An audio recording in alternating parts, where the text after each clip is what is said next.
2020 has been a year like no other. Coronavirus is now in Indiana. The COVID-19 pandemic creating unprecedented challenges for every Hoosier. The need during the pandemic has just gone up. I would sit here for weeks at a time and there would be no customers. You stepped up to help your neighbors and thanked those on the front lines, helping those who needed it most. I feel like it's an opportunity to give back, as well as an obligation. Everybody was saying I was a hero. I said, no, I was a human first. This year, you came together and wanted your voice to be heard. It's the time and the season that we must act now. To help create a change in our communities. I have an obligation to act, to make sure that no one else is put in that situation. You went to the polls in record numbers to vote in an historic election. My vote means something. Join us as we look back at the biggest stories of 2020 and reflect upon the moments that made it memorable.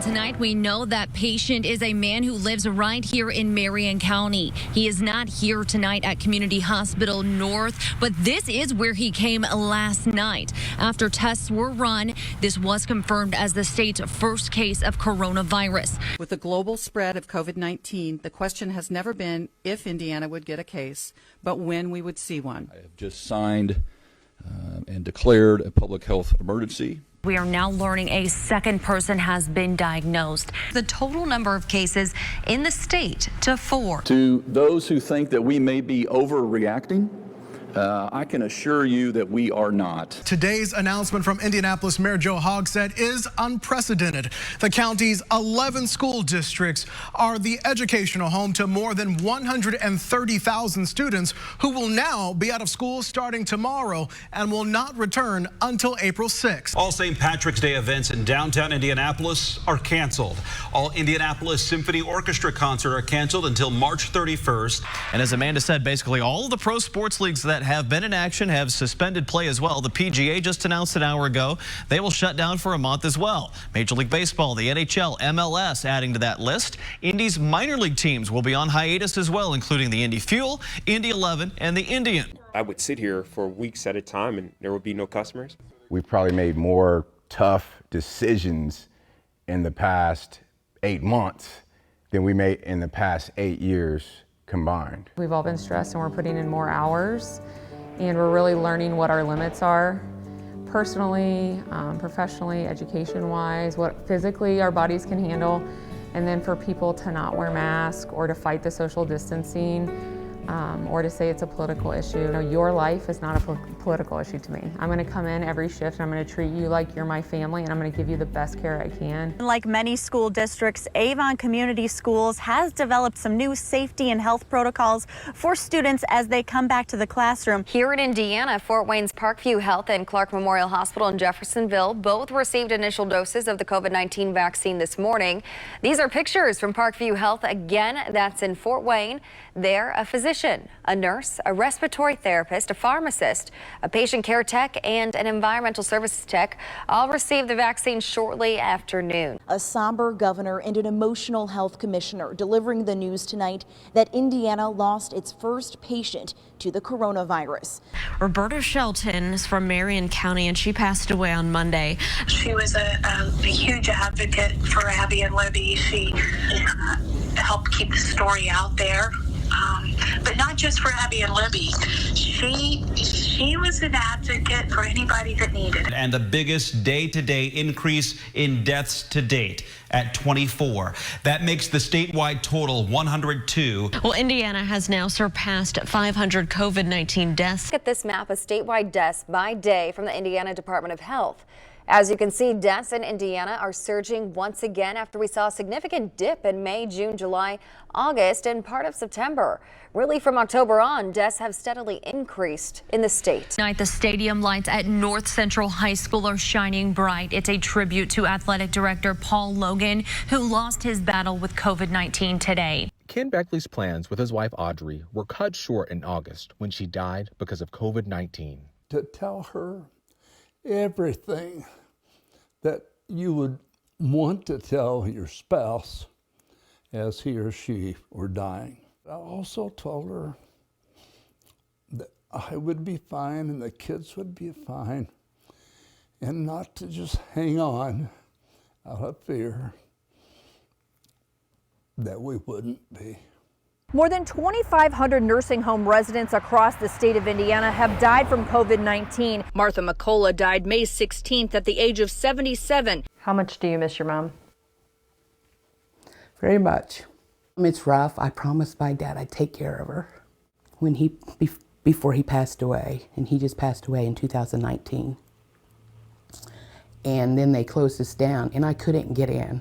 Families are really having a tough time with all of this. And I think, number one, I think that there's a misconception that people go to nursing homes and long-term care facilities because they're about to die. And that's just not the case. Many of these people that have passed away with COVID-19 in nursing homes are people that had a lot of life left to live.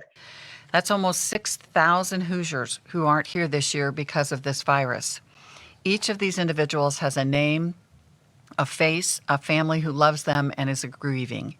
Many of them are Hoosiers over the age of 60, but no age group is immune, which is why we need everyone to help us turn things around by wearing your mask, practicing social distancing, and staying home if you're sick.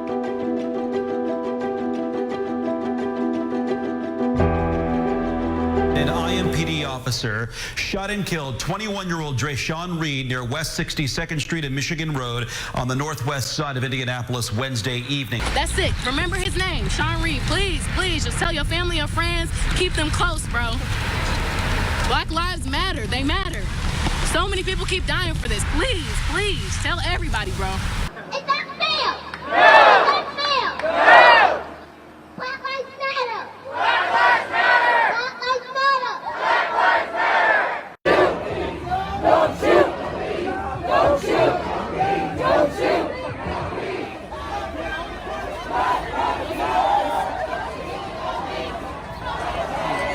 We need justice. Not only just when people are getting killed, we need justice for food insecurity. We need justice for the education system. We need justice for the people who are living in low-income housing, wealth inequality. We need justice for everything. There's a reason why people are angry, and they're not just angry here in Indianapolis, they're angry all across America. We've got to look in the mirror. Watch out, Dave. Watch out, Dave. Watch out. Watch out. This is what's happening live right now in downtown Indianapolis. All of this tonight, Daryl, all of this tonight, I hear you. None of this happened until 5 minutes before we came on the air when police tear gassed everyone. I'm for the protest, but we can't tear up the city. We got to figure out a way to do things the right way. And until that happens, and until we get some kind of backing from the government and show that they actually do care, this is going to continue to happen. This is the group of, I would say, hundreds and hundreds, if not thousands of people walking down the streets of Indianapolis. It seems that this group has grown in the last couple of hours.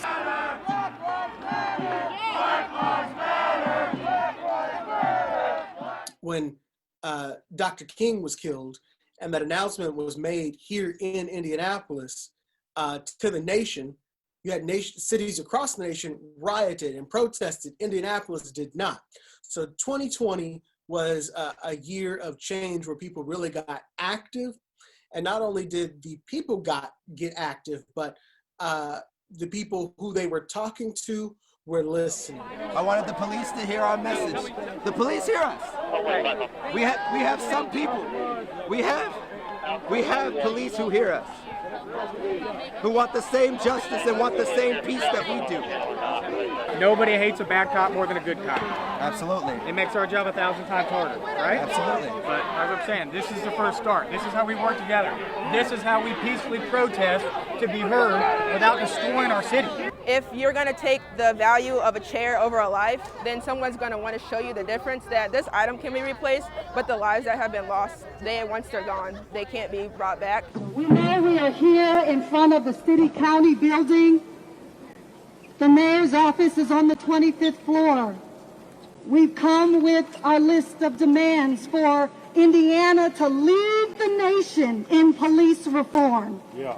We know that it's possible, and we're here to say, let's get it done. Because the time is now. The opportunity is at hand. And the window of opportunity is only open for a short while.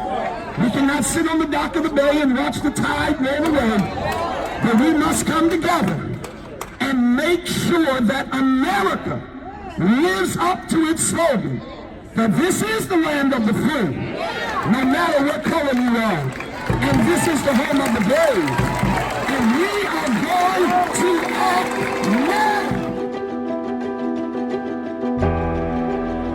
As I saw him getting ready to die, he knew he was going to die. I said, I'm going to get you out. I don't know how. We were inside of that flame. Nobody saw us. As I was coming out, everybody was saying I was a hero. I said, no, I was a human first. It doesn't matter what you are, what race. He's a white man, I'm a black man.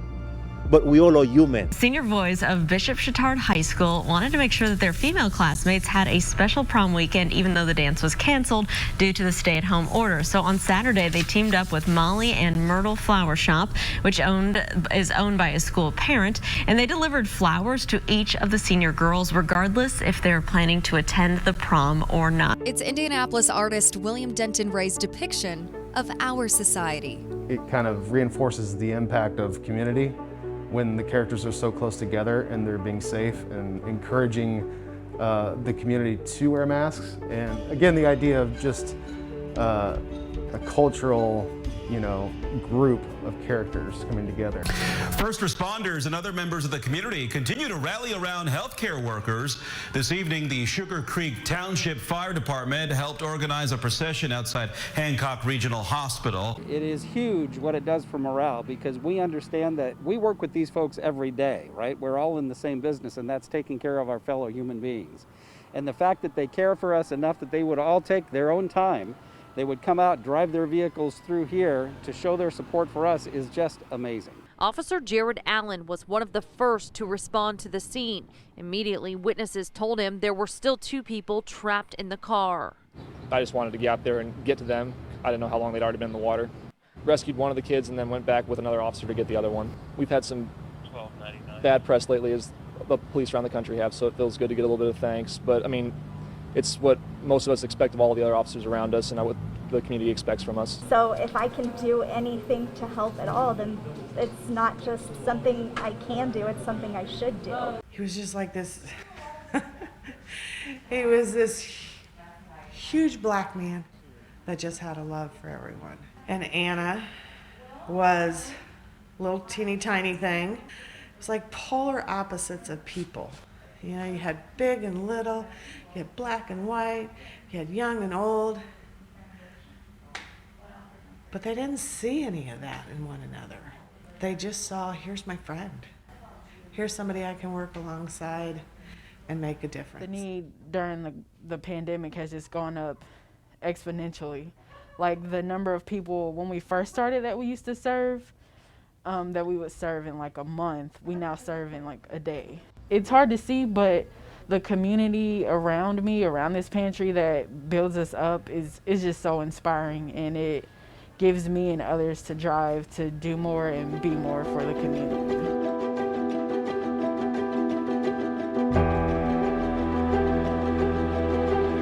Out more than 3 million Hoosiers voted in the November 3rd general election. That's a record number of voters in Indiana.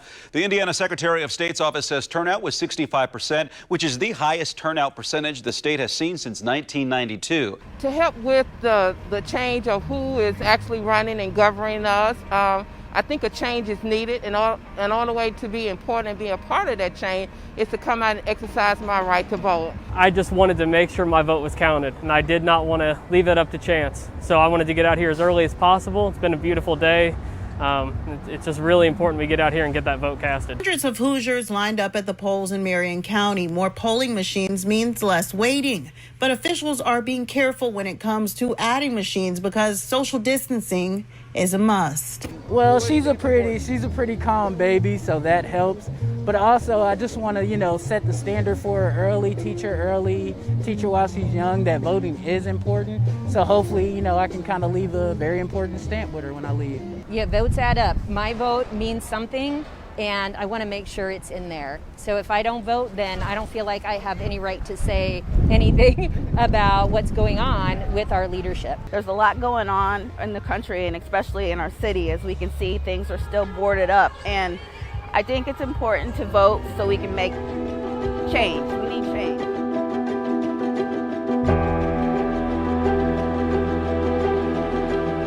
Fallen but never forgotten. Tonight we are learning more about the IMPD officer who made the ultimate sacrifice, protecting and serving the community. Police say Officer Breanne Leith was shot while responding to a domestic incident on the east side. An officer that had a desire to be a police officer since she was a child.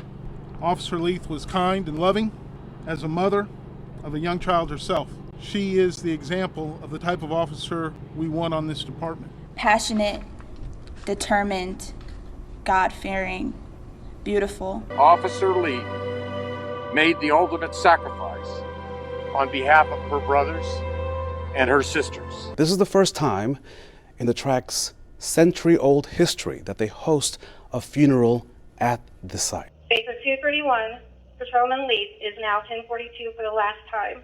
May she rest in peace. Well, today the community said goodbye to a fallen firefighter, Indianapolis Fire Department engineer Matthew Bennett. The services were held at Crown Hill Cemetery for the 49-year-old who was assigned to IFD Engine 1.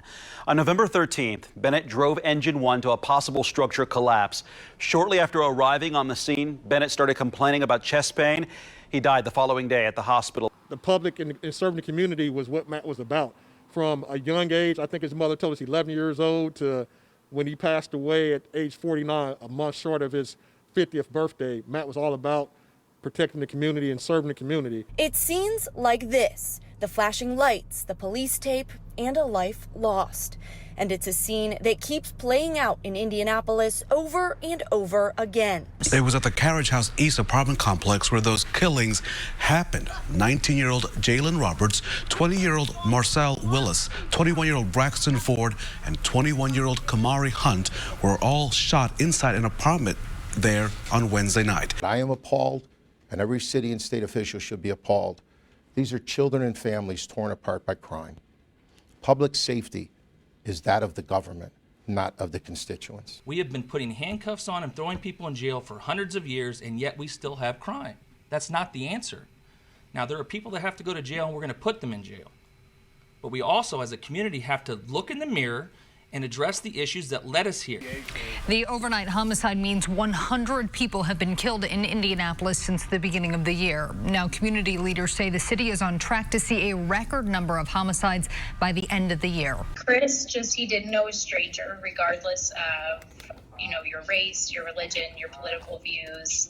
No matter where your walk of life has taken you, he loved you for who you were. He accepted you for who you were. All he wanted to do was just see people succeed around him and just keep positive people around. The death gives Indianapolis 187 total homicides in 2020, with 160 of those labeled as intentional homicides by police. That eclipses the previous record of 159 set in 2018. And there are still almost 3 months left in the calendar year. A man found dead inside a vehicle on the west side of Indianapolis became the city's 200th homicide victim. I cannot allow myself to sit in my seat and someone else loses a child. The police can't do it alone. The community can't do it alone. The business community can't do it alone. The clergy can't do it alone. It is a collective effort of everyone working together and saying the same message consistently. We want peace in our streets. We want the violence to end. We don't want you to use violence as a means to settle a dispute, and we want to eliminate the unnecessary homicides and murders that are happening in our city at an unprecedented rate. We are searching and looking for connection and for community. So you matter. Very humbling. I had tipped my hat to these teachers. I can do something with this. I'm gonna build a park. It's nice to see smiles on people's faces. I just wanted to do something good. Hey, actually feels really good.